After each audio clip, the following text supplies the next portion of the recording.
नमस्कार, मैं पूनम तांगर। आप देख रहे हैं न्यूज वॉच इंडिया। बुलेटिन की शुरुआत करेंगे ब्रेकिंग न्यूज के साथ। ज्ञानवापी सर्वे विवाद पर इलाहाबाद हाईकोर्ट में सुनवाई। आज दोपहर 12 बजे शुरू होगी सुनवाई। सिविल वाद की वैधता पर भी सुनवाई करेगी उच्च अदालत। 21 जुलाई को वाराणसी जिला अदालत ने दी थी सर्वे की अनुमति। फैसले के खिलाफ मुस्लिम पक्ष पहुंचा था सुप्रीम कोर्ट। सोमवार को सुप्रीम कोर्ट ने सर्वे पर लगाई रोक और मुस्लिम पक्ष को हाईकोर्ट जाने की नसीहत दी है। ज्ञानवापी से जुड़ी बड़ी खबर, सिविल वाद की वैधता पर भी सुनवाई करेगी उच्च अदालत। 21 जुलाई को वाराणसी जिला अदालत ने सर्वे की अनुमति दी थी। उसके बाद एएसआई ने सर्वे पर रोक लगा दी। उसके बाद मुस्लिम पक्ष सुप्रीम कोर्ट पहुंचा है फैसले के खिलाफ और आज इस पर सुनवाई होनी है।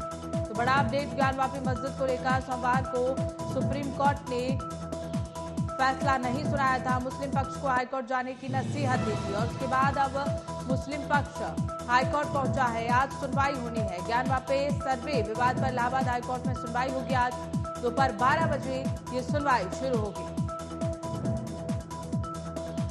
सिविल वाद की वैधता पर भी सुनवाई करेगी उच्च अदालत। बता दें कि एएसआई सर्वे ने रोक लगा दी।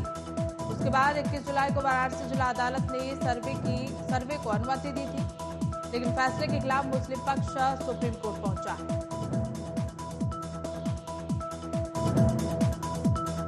इसी खबर को लेकर हमारे सहयोगी धर्मेंद्र हमारे साथ जुड़ गए हैं, उनसे जान लेते हैं। धर्मेंद्र, ज्ञानवापी सर्वे का मामला लगातार जो है वो आगे बढ़ता जा रहा है। अब इस पर क्या अपडेट निकल कर सामने आ रहा है धर्मेंद्र?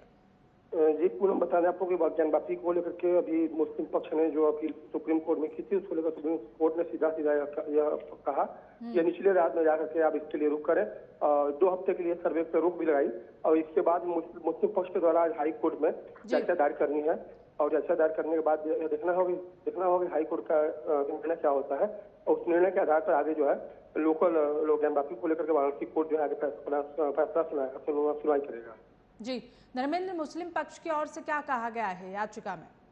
मुस्लिम पक्ष की ओर से पूनम यह कहा गया कि हमारे बातों की सुनवाई नहीं की गई, अपील में हमें जो समय नहीं दिया गया और वह तमाम जो सर्वे को लेकर के रोक लगाने की बात कर रहे हैं, तमाम पक्ष को रख रहे हैं। इन तमाम बिंदुओं को लेकर के मुस्लिम पक्ष ने आज जो है हाई कोर्ट में रुख किया है और हाई कोर्ट में आज जो फैसला कोर्ट में अपील करेंगे और अपील के बाद आगे कोर्ट का निर्णय होगा। देखना होगा कि कोर्ट का निर्णय आगे क्या होता है। बिल्कुल धर्मेंद्र, एएसआई सर्वे लगातार जो सर्वे है उस पर रोक लगाता हुआ आ रहा है।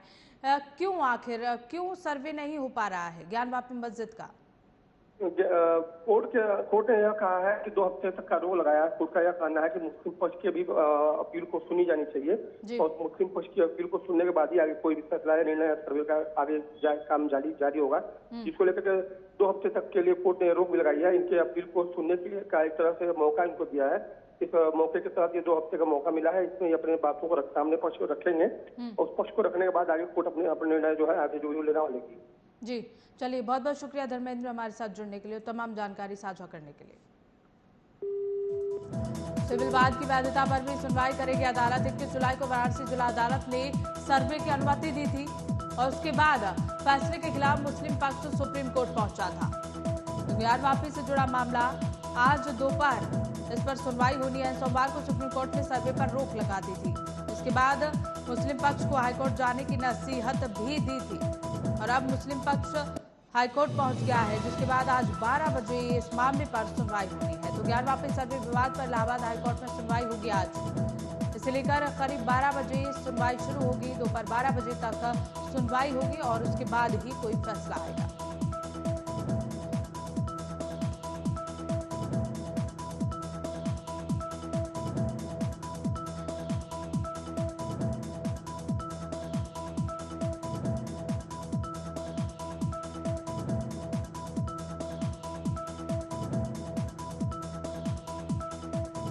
सोमवार को सुप्रीम कोर्ट ने सर्वे पर रोक लगा दी है। मुस्लिम पक्ष को हाईकोर्ट जाने की नसीहत भी दी गई है। तो ज्ञानवापी से जुड़ा मामला, जहां सर्वे विवाद पर इलाहाबाद हाईकोर्ट में आज सुनवाई होगी। दोपहर 12 बजे ये सुनवाई शुरू होगी।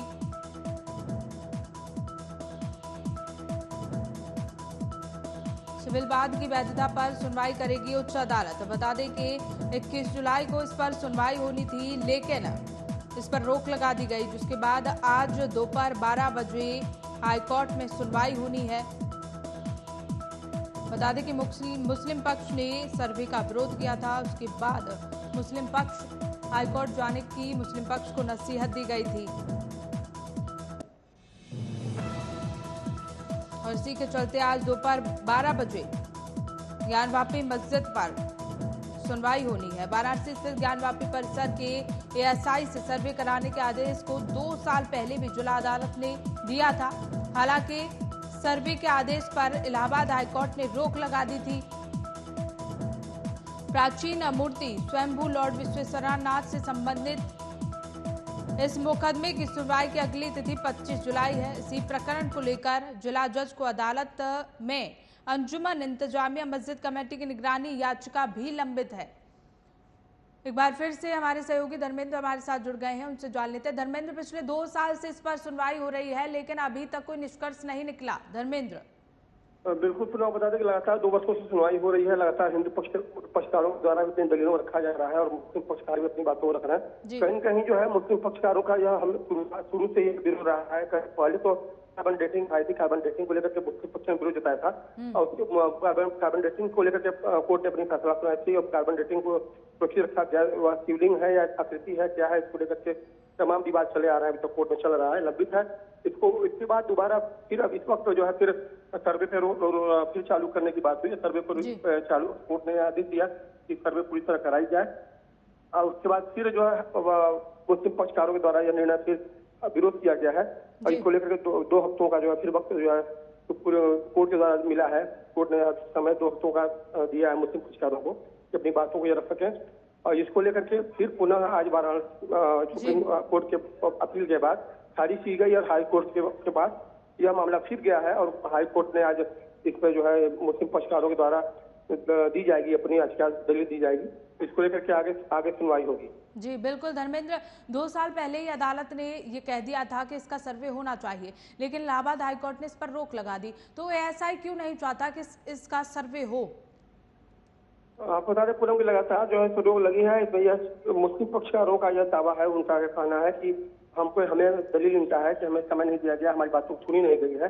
तमाम ऐसी बातों इनकी बातों को लेकर कोर्ट ने रखा है कि इनकी बातों को भी सुनी जानी चाहिए। इसको लेकर अगले 2 हफ्ते के लिए सर्वे पर रोक लगाई गई है। इनकी बातों को पूरी तरह कोर्ट सुने और पूरी तरह न्याय हो, इसके मद्देनजर 2 हफ्ते सर्वे पर रोक लगाई गई है। 2 हफ्ते के बाद फिर पुनः आज कोर्ट में मामला आज निबंधित है। आज मुस्लिम पक्षकारों के द्वारा अपील की गई है।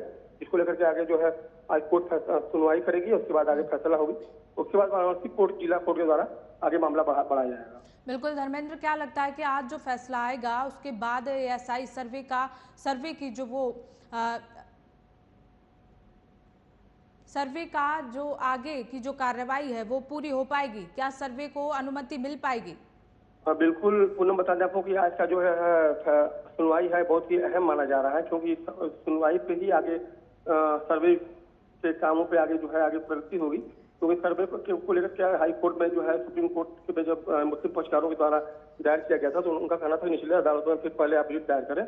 इसको लेकर हाई कोर्ट में आज को अपील करनी है और अपील पर ही निर्णय होगा कि अगला सर्वे आगे होता है या नहीं होता है, क्योंकि इनके आज के हाई कोर्ट के फैसले के बाद ही उसी फैसले के आधार पर जिला कोर्ट वाराणसी का आगे जो है सर्वे का कार्य आगे बढ़ेगा।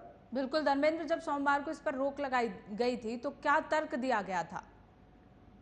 मुस्लिम पक्षकारों के द्वारा यह कहा गया था कि बहुत जल्दबाजी में फैसला लिया गया सर्वे कराने का, जबकि हमें मौका नहीं मिला, जवाब हमें लगाने का या हमें आपत्ति दाखिल करने का मौका नहीं दिया गया।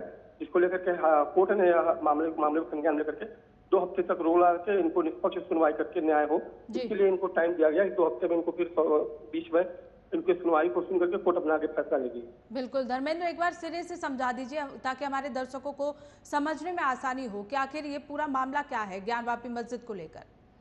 हम बता दें ज्ञानवापी को लेकर पिछले काफी समय 2 वर्ष पूर्व याचिका दायर की गई थी। यहाँ पे हिंदू पक्षकारों के द्वारा 5 महिलाओं और पुरुषों के द्वारा याचिका दायर की गई और इसको लेकर के सर्वे की मांग की गई। सर्वे के दौरान सर्वे कराने की जब बात शुरू हुई तो उसमें जो है सामने उभर करके शिवलिंग की आकृति आई। इसको लेकर हिंदू पक्षकारों ने यह कहा कि नंदी के सामने जो शिवलिंग है यह हमारी शिवलिंग है, इनको छेड़छाड़ किया गया है जी।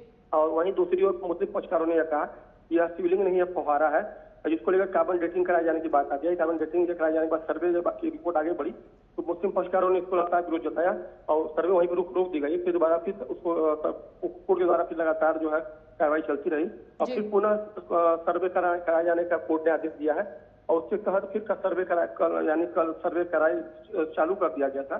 और उसके बाद मुस्लिम पक्षकारों ने फिर विरोध दर्ज कराया कि सर्वे एक तरफ सर्वे कराया जाने का जो कोर्ट का आदेश था वो एक तरफा था, इसमें हमारी बातों को नहीं रखा, हमने अपनी बातों को नहीं रखा या कोर्ट ने हमारी बातों को नहीं सुना और उसको लेकर के फिर सीधा जो है मुस्लिम पक्षकारों की बातों को सुनने के लिए यह सुप्रीम कोर्ट में गया। सुप्रीम कोर्ट ने यह कहा निचले अदालत का यह मामला है, अब निचले अदालत में जाए। जी बिल्कुल धर्मेंद्र, आप 12 बजे का इंतजार करते हैं, देखते हैं कि क्या फैसला आता है। बहुत बहुत शुक्रिया हमारे साथ जुड़ने के लिए।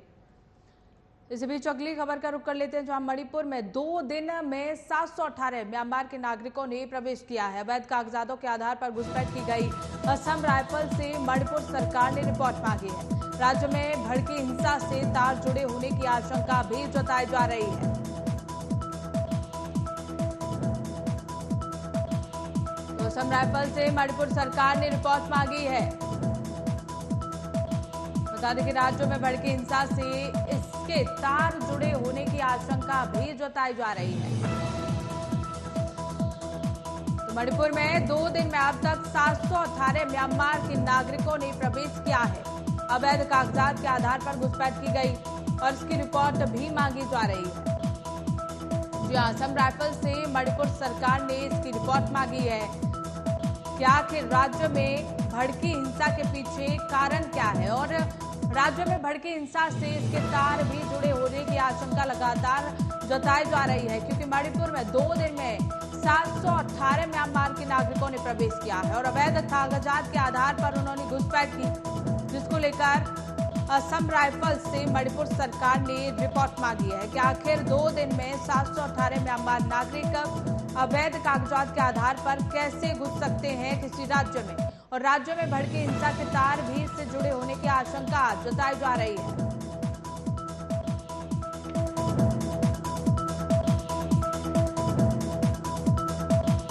मणिपुर से जुड़ा मामला, जो अवैध कागजात के आधार पर अब तक 2 दिन में 718 नागरिक प्रवेश कर चुके हैं। राज्य में भड़की हिंसा से तार जुड़े होने की आशंका भी जताई जा रही है और उसके बाद असम राइफल से सरकार ने रिपोर्ट भी मांगी है कि आखिर 2 दिन में 718 म्यांमार के नागरिकों ने कैसे प्रवेश किया।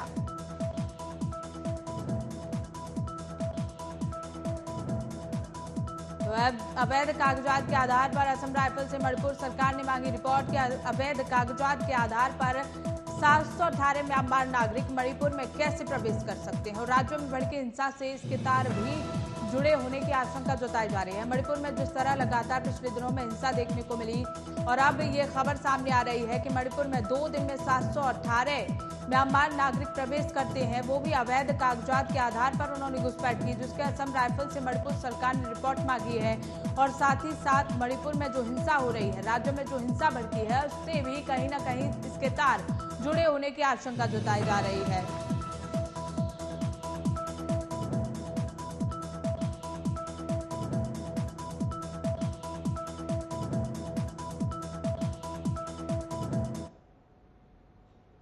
इसी बीच एक और ब्रेकिंग न्यूज का रुख कर लेते हैं, जहां यमुना का जल स्तर एक बार से फिर से खतरे के निशान के पार चला गया है।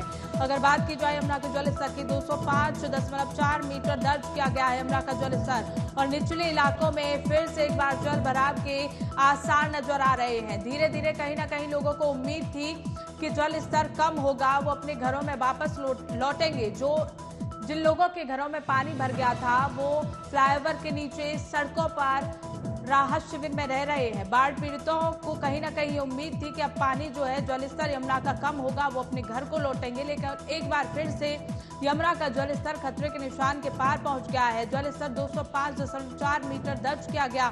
निचले इलाकों में फिर से जलभराव होने के आसार बताए जा रहे हैं और इससे कहीं ना कहीं जिन लोगों को उम्मीद थी घर वापस लौटने की, वो अब पूरी होती हुई दिखाई नहीं दे रही है। तो यमुना का जलस्तर खतरे के निशान के पार एक बार फिर से पहुंच गया। जलस्तर की अगर बात की जाए तो 205 मीटर पर यमुना का जलस्तर दर्ज किया गया है और निचले इलाकों में फिर से जलभराव के आसार बने हुए हैं। इससे कहीं ना कहीं दिक्कत जो बाढ़ पीड़ित राहत शिविरों में रह रहे हैं उनको बहुत ही ज्यादा परेशानियों का सामना करना पड़ रहा है। उनको बुखार, सर दर्द और आई फ्लू जैसी बीमारियां हो रही हैं और ये खबर और ज्यादा चिंता बढ़ा देती है। यमुना का जलस्तर खतरे के निशान के पार एक बार फिर से पहुंच गया है। जलस्तर 205 मीटर दर्ज किया गया है और निचले इलाकों में फिर से एक बार पानी भरने के आसार हैं। जो लोग राहत शिविरों में रह रहे हैं उनको कहीं ना कहीं उम्मीद थी कि वो अपने घर में वापस लौटेंगे, लेकिन अब वो उम्मीद कहीं भी पूरी होती हुई नजर नहीं आ रही है। इसी खबर पर हमारे सहयोगी अवनेंद्र हमारे साथ जुड़ गए हैं। अवनेंद्र, कहीं ना कहीं लोगों को उम्मीद थी कि जलस्तर यमुना का कम होगा, वो अपने घरों को वापस लौटेंगे, जो लोग राहत शिविरों में रह रहे हैं, लेकिन एक बार फिर से यमुना का जलस्तर बढ़ रहा है। अवनेंद्र जी बिल्कुल पूनम, देखिए अगर दिल्ली की बात की जाए तो देश की राजधानी है। जिस तरीके से जो हमने हालात देखे लगभग एक सप्ताह पहले, जिस तरीके से दिल्ली की गलियों में और तमाम दिल्ली के जो वीआईपी एरिया पॉश इलाके थे वहां भी हमने पानी भरा हुआ देखा। और उसी तरीके से अगर आज की बात करते हैं तो जमुना जी का जलस्तर लगातार बढ़ता दिखाई दे रहा है और जमुना स्तर के जो आसपास के लोग हैं जो घर से बेघर हो गए थे, कहीं कहीं उनकी मुश्किलें फिर से बढ़ती दिखाई दे रही है। जबकि हालांकि दिल्ली सरकार लगातार जो है वादे कर रही है और तमाम लोगों की मदद कर रही है, लेकिन उसके बाद अगर बात करते हैं बीमारियों की तो पानी से तमाम ऐसी बीमारियां हैं, चिकनगुनिया है, मलेरिया है, डेंगू है, तमाम ऐसी बीमारियां हैं जो फैलती हैं गंदे पानी से। तो उससे भी कहीं कहीं अब दिल्ली के लोग परेशान नजर आ रहे हैं। लगातार जो है लोग जो है अब सरकार से, चाहे वो राज्य सरकार हो या केंद्र सरकार, उससे भी गुहार लगा रहे हैं। लेकिन दिल्ली यमुना जी का लगातार जो है जलस्तर बढ़ रहा है और दिल्ली यमुना जी लगातार उफान पे है। तो कहीं न कहीं जो दिल्ली के लोग हैं अब उनके लिए एक और चिंता का विषय बढ़ता जा रहा है। बिल्कुल अवनेंद्र, कहीं ना कहीं लोगों को उम्मीद कि वो वापस लौटेंगे, लेकिन वो फिर से यमुना का जलस्तर है वो बढ़ रहा है।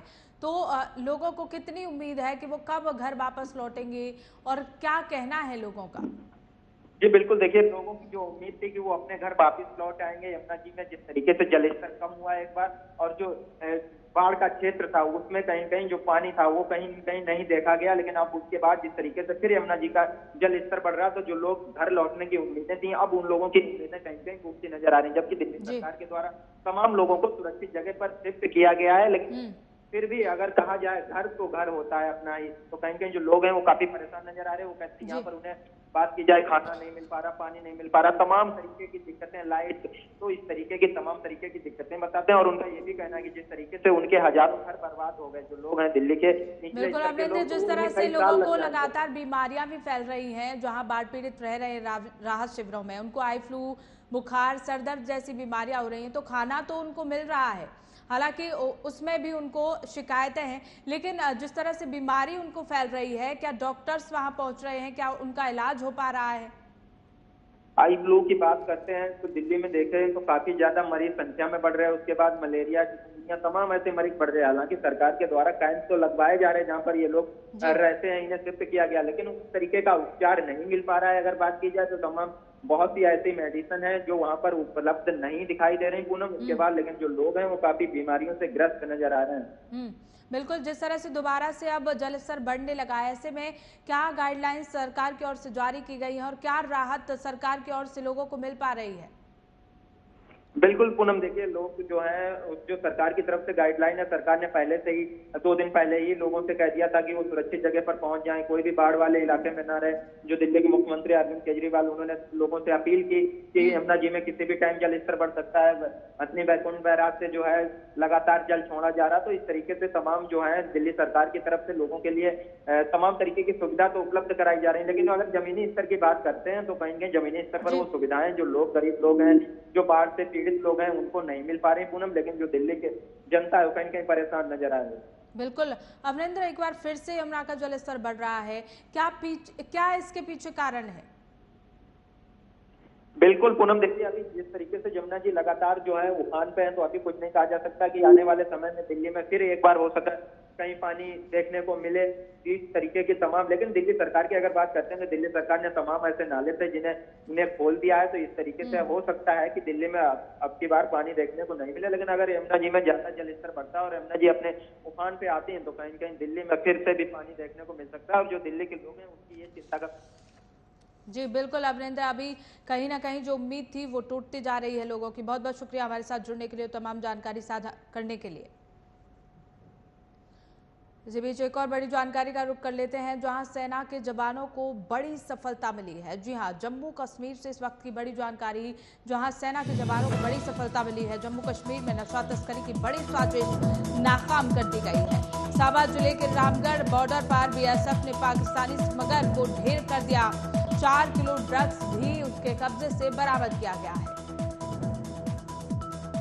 साबा जिले के रामगढ़ बॉर्डर पर बीएसएफ ने पाकिस्तानी स्मगलर को ढेर किया। 4 किलो ड्रग्स भी स्मगलर के कब्जे से बरामद किया गया है। तो बड़ी सफलता सेना के जवानों की,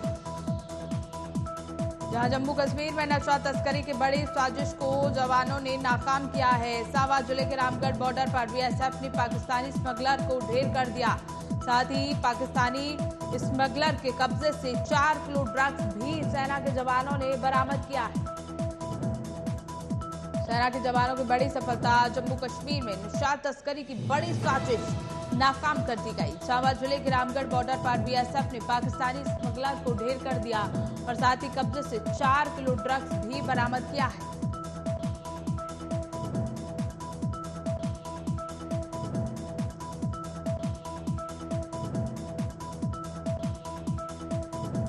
सेना के जवानों की बड़ी सफलता, जम्मू कश्मीर में जहां नशा तस्करी की बड़ी साजिश को जवानों ने नाकाम कर दिया।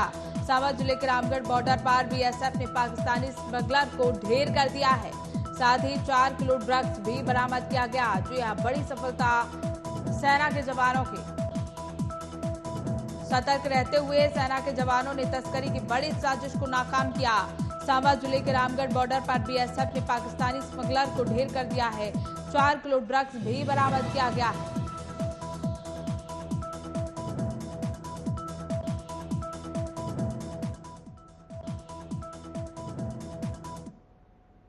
तो फिलहाल खबरों में बस इतना ही। देखते रहिए न्यूज़ वॉच इंडिया।